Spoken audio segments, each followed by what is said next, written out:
The fish in the soup. Liu floated on the surface of the freezing cold water, utterly motionless. He could vaguely hear the muffled noises of people moving about from somewhere above his head, but it was difficult to make out anything clearly.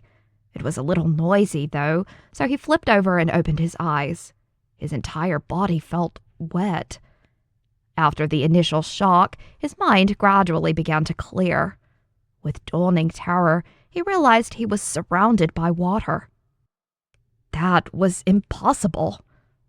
Hadn't he fallen asleep after staying up late reading web novels? When did he fall into water?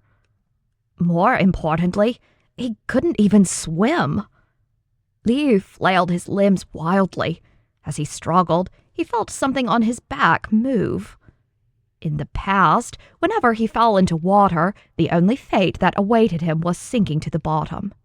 But to his surprise, this time, he found he didn't plunge straight down. Instead, he was staying afloat, as if an invisible hand were holding him up. And the surreal, impossible-to-ignore rhythm behind him, what was that?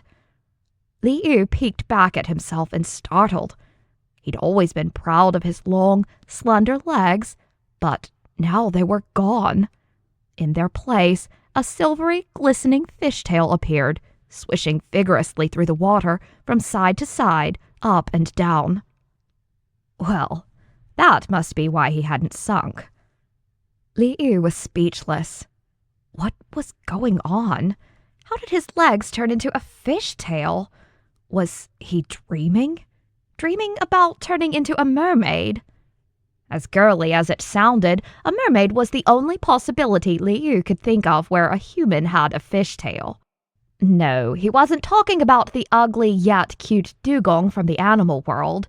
It was the ethereal, half-human, half-fish mermaid with long, flowing hair, a beautiful complexion, and a heavenly voice. Everyone knew mermaids didn't exist in real life, so the only logical conclusion was that this was all a dream.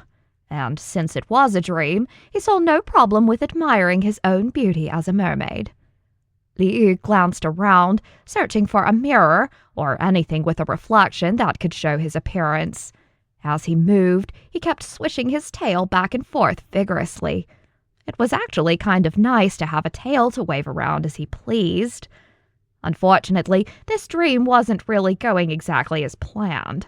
There was no mirror in the water. Liu flipped over and, from force of habit, reached for his forehead to flick his bangs. Except this led to another problem. Liu quickly realized that no matter how hard he tried, he couldn't reach his own forehead.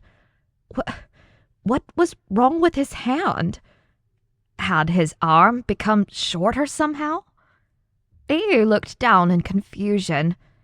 That was when he realized his hands, with their distinct joints, had been replaced with a pair of constantly paddling fish fins that were, well, the exact shape and texture of a fish's fins.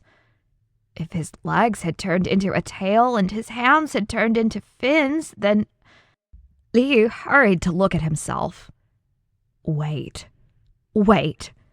When did his stomach turn flat and slim like you'd normally only see on a fish? Not only did he have a long, slender belly, but he was also covered in silvery black fish scales. Holy shit. Liu took a deep breath, and a few bubbles actually came floating out. There, reflected on the bubble's surface, he could see it clearly. His entire body had turned into a fish. Fish head, fish belly, fish scales. He was no mermaid. He was a proper carp. Note here, this is a play on words because Liu's name is the same as Liu, which is the word for carp. So basically, his name sounds just like the word carp. Fear slammed into Liu so hard he froze, momentarily forgetting to swish his tail. Immediately, he began to sink. He was going to drown! He was going to drown! Just as he was about to crash into a black rock at the bottom, Liu used both his tail and fins to paddle frantically, managing to stop himself before he collided with the rock. Unfortunately, his tail wasn't so lucky. Liu winced. That really hurt. The fishtail wasn't just some decoration. He'd only hit it once, but Liu was in so much pain he spat out a long trail of variously sized bubbles. What was up with that? That hurt way more than cutting into his leg with a knife. How could the pain be so real in a dream? Liu's eyes widened slightly. No way. Was this not actually a dream?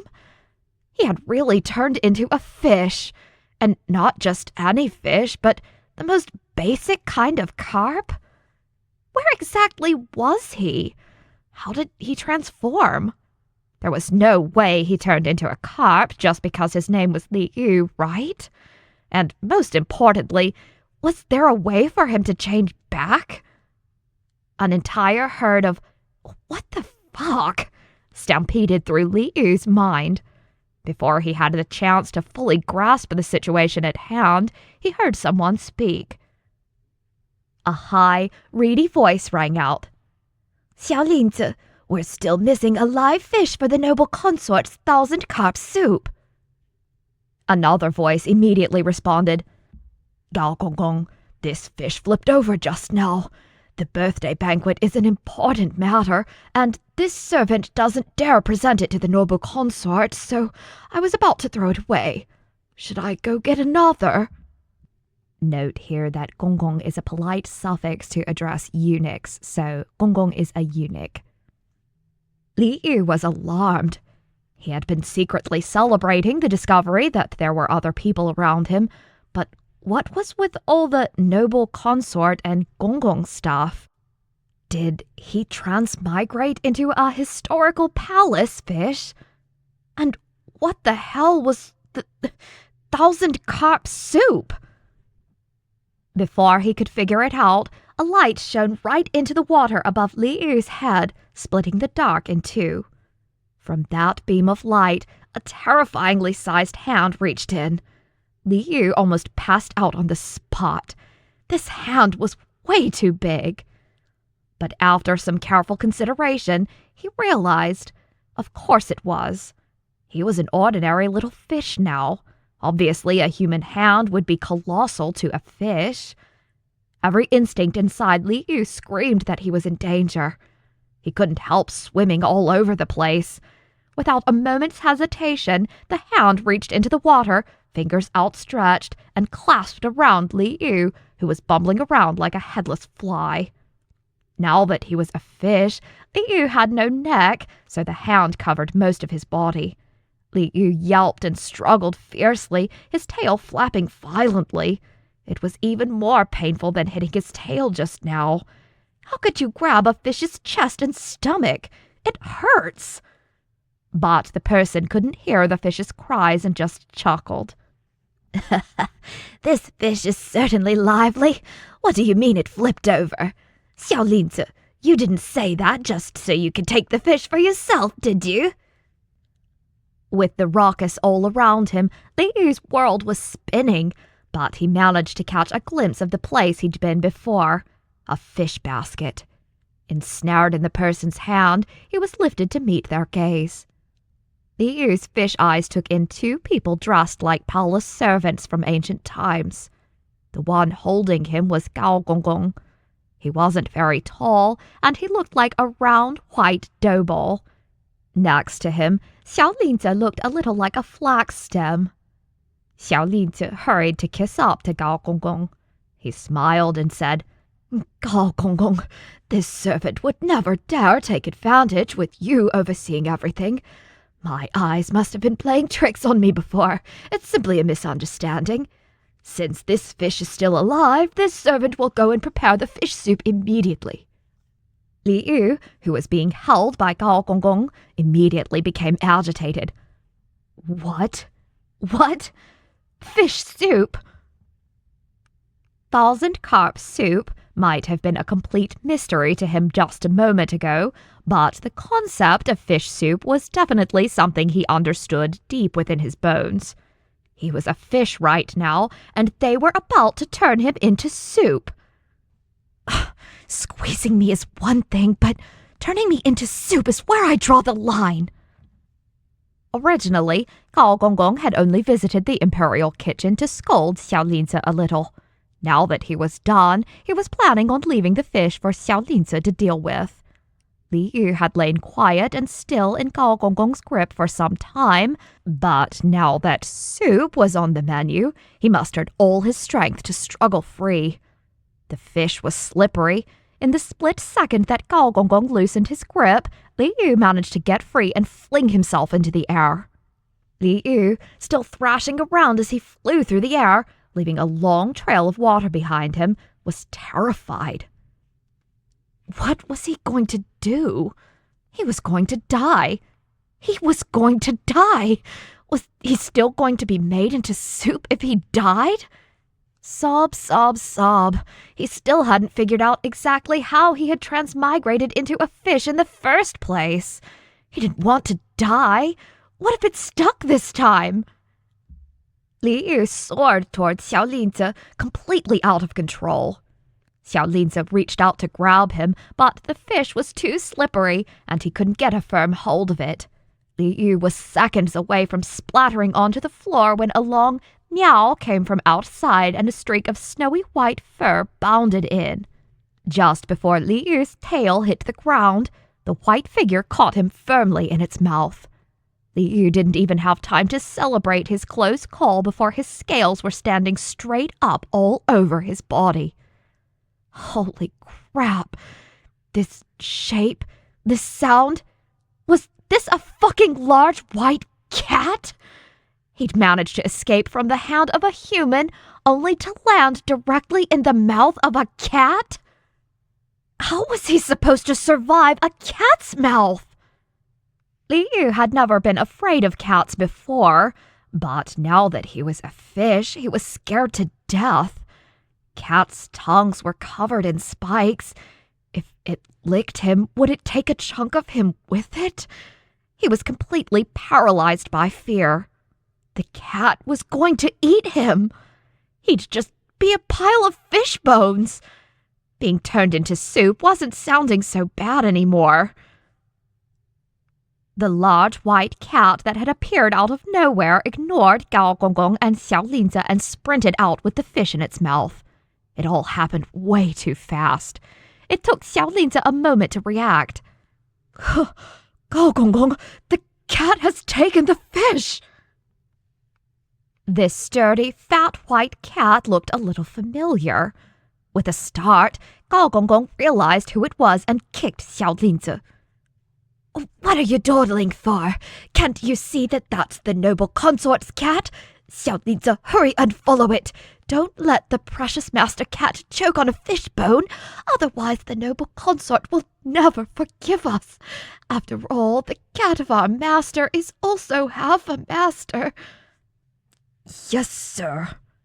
There was a tinge of bitterness in Xiaolinzi's voice. You couldn't afford to even offend a cat master these days. Li Yu was clamped between the white cat's jaws, and Xiaolinzi chased after them. Originally, he had hoped Gao Gonggong and Xiaolinzi would pull him out of the cat's mouth, since he was, after all, an ingredient for the fish soup. That made him more or less useful, but hearing what they were saying just now, it turned out they didn't care about the fish at all and had no plans to save him. They were more concerned that the cat might choke on his bones? How fickle! These guys sure knew how to wait and see which way the wind blew.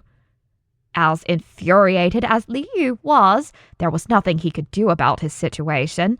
All he could do was use every ounce of energy he had left and try to slip out of the cat's mouth. But the white cat was not the ambitious yet incompetent Gao Gonggong, nor did it have the habit of eating and running at the same time.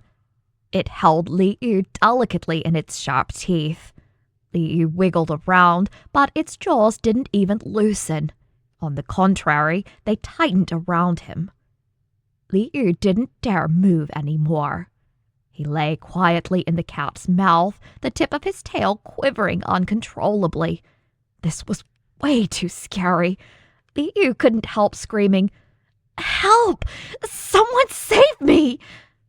It didn't matter who. Whoever it was, he'd do anything they wanted in his next life as long as they freed him from this cat's mouth. But no human heard the fish, and neither did the cat. The large white cat trotted on unencumbered. Countless people saw it pass, but not a single one of them stopped it. It was exactly like Gao Gonggong had said. The cat of our master is also half a master. While Liu's screams were going unheard, the white cat dug its claws into the floor tiles, skidding to an abrupt stop. Liu flinched as he felt the cat's teeth tighten around him. The white cat's shining eyes glared at whatever was in front of it, a warning growl rumbling from its throat as if it were facing a formidable enemy. Detecting this shift in the white cat's attitude, Liu quickly looked to see why. A young man with a tall, upright figure, draped in resplendent, luxurious robes, appeared in his field of vision.